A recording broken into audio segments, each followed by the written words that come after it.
Baik, bismillahirrahmanirrahim. Assalamualaikum warahmatullahi wabarakatuh. Apa kabar semuanya? Mudah-mudahan kita semua dalam keadaan sehat selalu, dan kita doakan bagi yang tidak bisa mengikuti pelajaran hari ini, kita doakan kalau yang berhalangan, mudah-mudahan urusannya diberikan kelancaran, dan yang sakit mudah-mudahan diberikan kesembuhan. Amin. Sebelum kita memasuki proses belajar mengajar, Ibu mau seperti biasa kita berdoa dulu terlebih dahulu. Mudah-mudahan dengan apa yang kita lakukan hari ini mudah-mudahan menjadi berkah dan mudah-mudahan mendapat kelancaran apapun itu yang bernilai positif. Kita berdoa dulu ya. Bismillahirrahmanirrahim. Alhamdulillahirabbil alamin. Rabbi zidni ilman warzuqni fahman. Rabbi syrah li sadri wa yassir li amri wahlul 'uqdatam min lisani yafqahu qawli. Amin ya rabbal alamin. Nah, Bu, kita belajar apa hari ini? Coba kalian perhatikan gambar yang ada di bawah. Perhatikan gambar. Situ tertulis akidah akhlak, akhlak terpuji. Nah, setelah melihat gambar itu, apa yang kalian pikirkan? Apa yang kalian bayangkan mengenai akhlak terpuji? Jangan tegang dulu, coba lihat gambar yang ada di bawah. Ada gadis imut bilang salam, jawab dulu. Waalaikumsalam warahmatullahi wabarakatuh. Kita mulai masuk ke materi ya. Di sana ada akhlak terpuji. Ada fastabiqul khairat, bekerja keras dan kolaboratif, dinamis dan optimis, kreatif inovatif, dan juga ada jujur dan tenggang rasa. Nah, dari dari ketujuh sifat ini kita bisa mempresentasikannya atau merangkumnya menjadi dua sikap terpuji, yaitu jujur dan tenggang rasa. Ibu jelaskan satu-satu dulu. Fastabiqul khairat itu apa, Bu? Fastabiqul khairat itu adalah berlomba-lomba dalam kebaikan. Contohnya apa? Misalkan kita setiap hari membantu orang lain tanpa pamrih, itu termasuk fastabiqul khairat. Terus kita misalkan membantu teman, ibu di rumah, membantu guru, menyapu, itu termasuk fastabiqul khairat. Selanjutnya bekerja keras dan kolaboratif. Bekerja keras apa? Bekerja keras adalah selalu optimis, selalu semangat, selalu serius, tekun dengan apa yang dia lakukan. Ya. Yang ketiga adalah kolaboratif. Kolaboratif itu adalah rajin bekerja sama.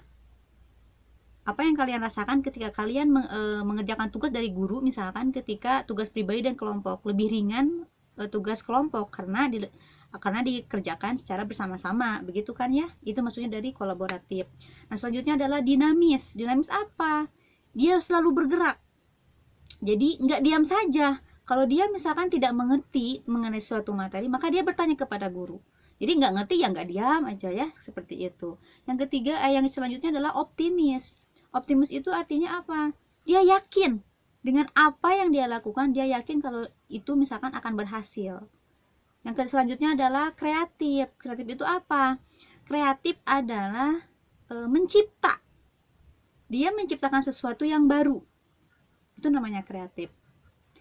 Yang selanjutnya adalah inovatif. Kalau inovatif apa? Inovatif adalah menciptakan sesuatu yang baru dan yang beda, yang tentunya yang bermanfaat bagi semua orang. Nah, kesemua sikap itu bisa dirangkum menjadi dua, jujur dan tenggang rasa. Ibu, jujur itu apa? Jujur itu adalah sesuai antara perkataannya, hatinya, dan perbuatannya. Kalau misalkan dia di hatinya bilang, misalkan guru ketika menerangkan, terus guru bertanya, apa kalian sudah paham? Orang yang jujur, maka dia akan bilang, iya saya tidak paham, dan bertanya bagian mana yang dia tidak paham. Kemudian tenggang rasa. Apa tenggang rasa itu? Tenggang rasa adalah istilah lain dari toleransi atau menghargai perasaan orang lain. Jadi dia nggak egois. Jadi dia menghargai perasaan orang lain, memikirkan perasaan orang lain. Misalkan kalau kita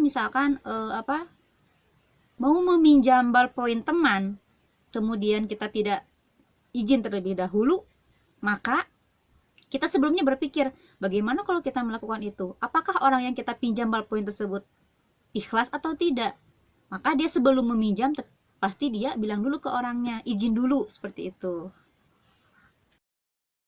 Selanjutnya, gambar selanjutnya kalian bisa baca ya, sifat jujur, dalil dari sifat jujur. Dari Ibnu Mas'ud radhiyallahu anhu, Rasulullah bersabda, sesungguhnya sifat jujur mengatakan kepada jannah, kepada kebaikan, dan kebaikan akan mengantar kepada jannah. Jannah itu apa? Surga. Dan orang yang jujur itu dicatat sebagai orang yang sangat jujur atau syidik. Ya, seperti itu. Selanjutnya adalah dalil mengenai tenggang rasa. Kita bisa lihat gambar yang ada di sana yang di bawah. Dalilnya adalah dari H.R. Bukhari, jauhilah prasangka buruk, karena prasangka buruk adalah ucapan yang paling dusta. Dan janganlah kalian mendiamkan, janganlah suka mencari-cari kesalahan, saling mendengki, saling membelakangi, dan saling membenci. Jadi jadilah kalian hamba-hamba Allah yang bersaudara. Dari gambarnya kita bisa lihat di situ orang-orang saling berpegangan tangan. Artinya mereka saling menjaga, artinya mereka saling bertenggang rasa, ya, seperti itu. Di slide ini kita diberikan contoh mengenai jujur dalam keluarga. Misalkan di sini contohnya ada seorang anak yang memecahkan vas dan dia mengaku kepada ibunya. Ya, itu adalah jujur. Kemudian satu lagi contohnya adalah ketika seorang anak disuruh untuk sholat, kemudian dia hanya pergi bermain, tapi kemudian dia kembali lagi ke rumahnya untuk melaksanakan sholat. Itu adalah jujur dalam keluarga, salah satu contohnya. Masih banyak sikap jujur lain contohnya dalam keluarga ya, tapi yang ibu di sini contohkan hanya ini saja. Kalian boleh mencari referensi yang lain, boleh mencari baca-baca buku yang lain, atau boleh bertanya mungkin kepada orang tua di rumah saudara ya. Nah, slide selanjutnya adalah mengenai jujur di sekolah. Jujur di sekolah di sana kita lihat contohnya adalah tidak mencontek ketika ulangan, bermain tidak curang, kemudian tidak mengakui barang itu punya kita padahal punya orang lain. Kemudian kalau kita menemukan sesuatu di sekolah maka kita melaporkannya kepada bapak atau ibu guru. Seperti itu. Nah, next. Kita di sini ada contoh jujur di masyarakat. Artinya apa? Di gambar yang di atas adalah ada seorang pak polisi yang hendak disuap dan polisinya tidak mau. Itu adalah jujur. Yang gambar kedua juga sama, orang yang mau disuap dan tidak mau. Kemudian yang ketiga adalah seorang anak yang disuruh belanja, kemudian uang kembaliannya lebih. Untuk sementara waktu si anak berpikir kalau mungkin uang lebihnya tidak usah dikembalikan ke si abangnya, mending jajanin es krim aja. Tapi karena dia jujur, maka dia mengembalikan uang tersebut kepada abang yang menjual itu ya, kepada abang yang ngejual barang dagangan. Selanjutnya adalah mengenai manfaat dari sikap jujur. Orang yang berkata jujur akan mendapat 3 hal, kata Sayyidina Ali bin Abi Thalib, yaitu apa? 1, kepercayaan, yang kedua cinta, dan yang ketiga adalah rasa hormat. Selanjutnya apa dari manfaat jujur itu? Orang jujur itu dipercaya oleh semua orang. Jadi orang tidak akan meragukan dia karena dia adalah orang yang jujur. Yang selanjutnya manfaat dari jujur adalah tentu saja disayang oleh Allah dan orang sekitar. Mungkin untuk tujuan yang lainnya bisa juga dimudahkan dalam mendapat pertolongan Allah, misalkan dimudahkan bekerja karena jujur. Nah, untuk manfaat dari sikap jujur, ibu akan meminta kalian kita nonton dulu sebentar video yang ada. Setelah ini kita tahu semua, kita pahami apa yang ada di video tersebut ya.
tersebut, apa yang kalian rasakan, apa yang kalian bisa pahami dari video tersebut.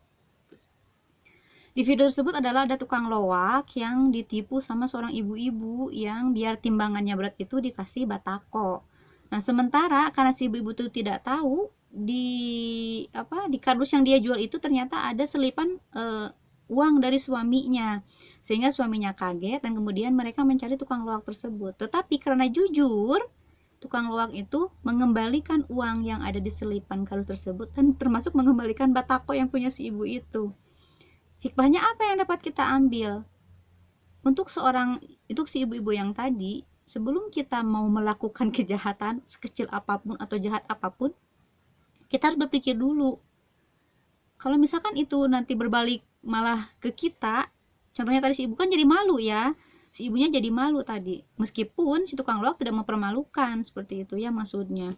Cuman mungkin dianya memberitahu kalau apa yang ibu lakukan itu salah, sehingga dia mengembalikan batako si ibunya, termasuk uang suaminya. Nah, dari situ kita bisa melihat contoh, bisa melihat bahwa apapun yang akan kita lakukan, pikirkan dulu itu baik atau tidak, itu akan merugikan orang lain atau tidak.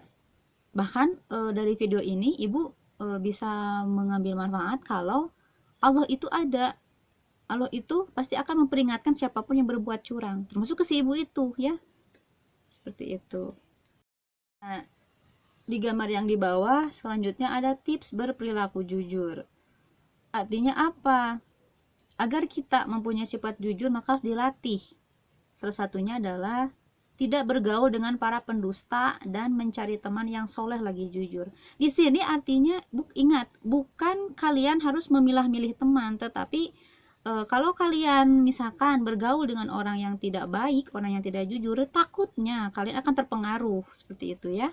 Yang kedua adalah mempunyai keyakinan yang mantap akan bahaya yang ditimbulkannya baik dunia maupun akhirat. Ingat, jujur itu seperti yang dari tadi video, udah di dunia juga merugikan orang lain, kemudian di akhirat nanti dia berdosa. Selanjutnya adalah melatih hati dan lisan untuk selalu berkata dan berbuat jujur. Artinya apa? Seperti yang tadi ibu bilang, sebelum melakukan apapun kita pikirkan dulu itu, apa itu baik untuk kita dan untuk orang lain atau tidak.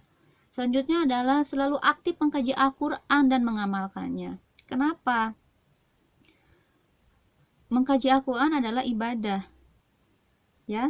Nah, di sana kalau kita mengkaji Al-Quran, kita sering mengaji mengenai apapun itu yang bersifat syariat Islam, yang bersifat kebaikan maksudnya, kita pasti sedikit demi sedikit akan bertambah ilmunya, bertambah pengetahuannya, seperti itu. Kemudian yang selanjutnya adalah berpikir jujur, sadari akibat ketidakjujuran, menjadi pendengar yang baik. Nah, menjadi pendengar yang baik artinya apa? Kita jangan egois, kita jangan selalu ingin didengarkan orang lain, tapi kita tidak mau mendengarkan orang lain.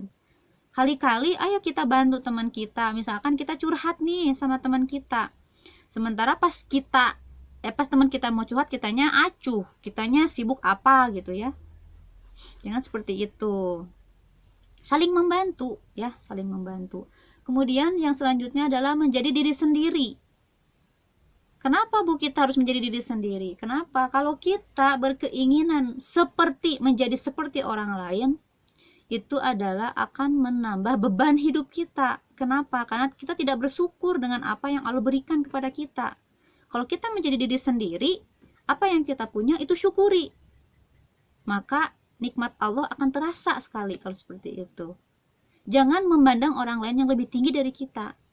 Maksudnya seperti itu. Syukuri apa yang kita punya. Ya. Tetapi tetap berusaha. Kalau misalkan kita punya keinginan sesuatu, ya maka kita berusaha. Jangan diam aja gitu ya. Kemudian selanjutnya adalah positive thinking. Artinya apa? Kita selalu berpikiran yang baik-baik. Jangan suuzon, tapi husnudzon, seperti itu ya. Teman selanjutnya ada contoh tenggang rasa dalam keluarga. Bisa dilihat ya. Contohnya adalah gambar pertama itu sedang bersalaman kepada kedua orang tua. Artinya kalian memuliakan orang tua. Salah satu contoh memuliakan orang tua, kalian kemanapun pergi berpamitan, kemanapun kalian pergi berpamitan kepada kedua orang tua. Yang gambar selanjutnya adalah membantu bersih-bersih rumah, kemudian membantu mencuci piring. Nah, ini ada gambar yang keempat yang paling yang ibu rasa paling menarik. Contohnya adalah ada keluarga yang sedang bapaknya bercerita ya, Nah, di sini kejadian seperti ini sudah jarang. Kita zaman sekarang kebanyakan kalau misalkan malam-malam, harusnya saat family time, kalian misalkan malah anaknya mainin HP, ibunya nonton sinetron, bapaknya ketika mau makan sendiri nggak ada yang nemenin. Jangan seperti itu. Ketika kita ada family time sekecil apapun, ayo kita kumpul sama keluarga ya. Jangan sampai masing-masing, jangan sampai keharmonisan keluarga itu sudah tidak ada lagi. Jadi diusahakan sekarang kalau kalian diam di rumah, maka taruh dulu si HP-nya, taruh dulu apanya. Yuk kita ngobrol sama keluarga. Kita saling berbagi. Tadi kita melakukan apa, kemudian orang tua kita melakukan apa. Kalau ada masalah, ceritakan sama orang tua. Kita cari jalan keluarnya bersama-sama, ya. Selanjutnya ada contoh tenggang rasa di sekolah. Di sini nomor 1 gambarnya ada yang sedang bermain. Artinya apa? Di sekolah, misalkan di satu sekolah ada berbagai macam agama dari para siswa. Nah, mereka bermainnya bareng-bareng aja, enggak aku mah mainnya mau sesama muslim aja. Aku mah mainnya enggak mau sama orang non muslim. Tidak seperti itu, ya. Jadi kalau bermain bareng-bareng saja. Kemudian contoh kedua adalah ketika sholat. Ibu kenapa sholat kok masuk tenggang rasa? Gini, kita manusia mempunyai latar belakang yang berbeda-beda. Contohnya misalkan murid A adalah bapaknya petani, murid B bapaknya adalah pejabat. Tapi ketika kita sholat, kita sama-sama. Karena apa? Karena sholat adalah ibadah. Maksudnya begini. Ketika kita melaksanakan sholat, ibadah di mata Allah tidak membeda-bedakan manusia. Yang Allah menomorsatukan adalah ibadahnya, betul apa tidak, bagus apa tidak, ya, seperti itu. Tidak ada si dia, si miskin, si kaya, si pintar, si jelek, si cantik, tidak ada ketika sholat. Kemudian yang gambar ketiga adalah mengenai seorang siswa yang sedang sakit, kemudian ditengok sama teman-temannya. Itu adalah bentuk dari tenggang rasa di sekolah. Nah, selanjutnya adalah tenggang rasa di masyarakat. Seperti yang kita sudah pahami ya, tenggang rasa di masyarakat itu, contoh ya gambar yang pertama itu adalah ronda, melaksanakan ronda, kemudian siskamling, kemudian kerja bakti, gotong royong membangun warung dan sebagainya. Kemudian gambar yang kedua adalah mengenai ketika itu ada orang Cina, mungkin ya orang Jawa, orang Kalimantan bareng-bareng bermain. Itu bentuk tenggang rasa juga. Kemudian gambar ketiga adalah tenggang rasa antar umat beragama. Di sini ada orang Islam, ada orang Hindu, Buddha, Kristen, Katolik dan sebagainya bersatu karena kita sama-sama tinggal di Indonesia. Kita punya sama-sama satu Pancasila. Kemudian selanjutnya ada manfaat sikap tenggang rasa. Nah, di sini Ibu ingin kalian bisa dibaca ya. Kemudian Ibu ingin kalian menyaksikan video kecil sebentar. Silakan ya.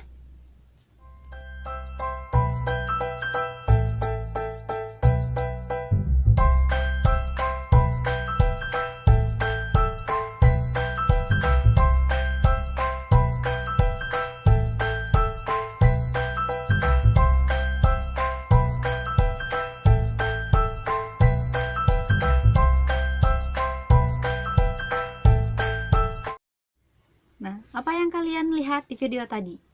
Seperti yang tadi Ibu sampaikan bahwa kita di Indonesia mempunyai berbagai macam ras, suku bangsa, termasuk agama. Nah, kita seyogianya jangan membeda-bedakan. Kenapa? Ya karena kita tinggal di Indonesia, tinggal di tanah yang sama, kita punya leluhur yang sama, kita punya bahasa Indonesia yang dipakai semua, bahasa umum. Kemudian kita punya Pancasila yang sama, sehingga seyogianya kita tidak usah